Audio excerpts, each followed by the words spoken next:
Kim Pao, kabado sa World Tour.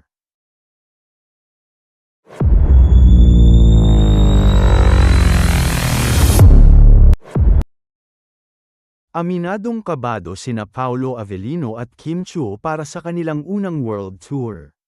Mula nga sa pagpapakilig sa screen ay dadalhin na ng Kim Pao ang pagpapakilig sa kanilang international fan meetings, ang Love, Kim Pao World Tour. Actually, habang iniisip ko siya, shocks, kami lang gagawa pa nito, say ni Kim sa isang panayam sa kanila. Pagpapatuloy niya, tapos parang naisip ng TFC na pag-show-in kami sa ibang bansa na kaming dalawa lang. So, medyo nakakakaba, at the same time, nakaka-pressure. And nakaka-excite din. Kahit hindi niya forte ang mag-fan meet at concert ay tinanggap niya raw ito bilang pasasalamat sa kanilang mga fan at supporter.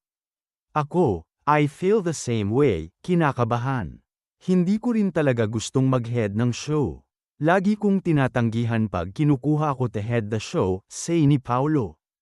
Dagdag pa niya, I think it's one way also that we can thank the fans with our performances at sa mga hinanda namin for them.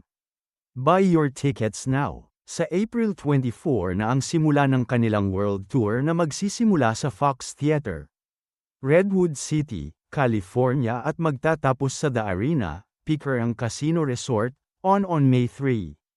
Exciting!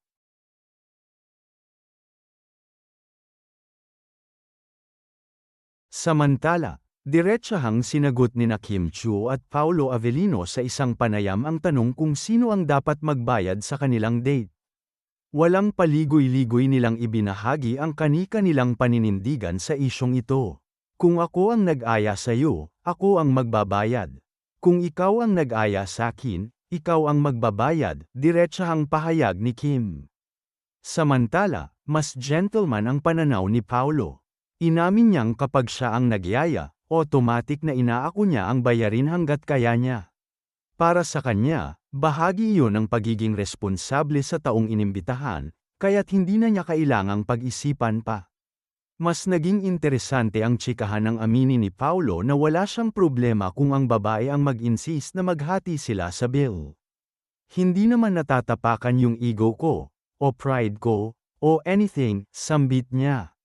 Sa katunayan, pabiro pa niyang sinabi na maaari naman siyang bumawi sa ibang paraan.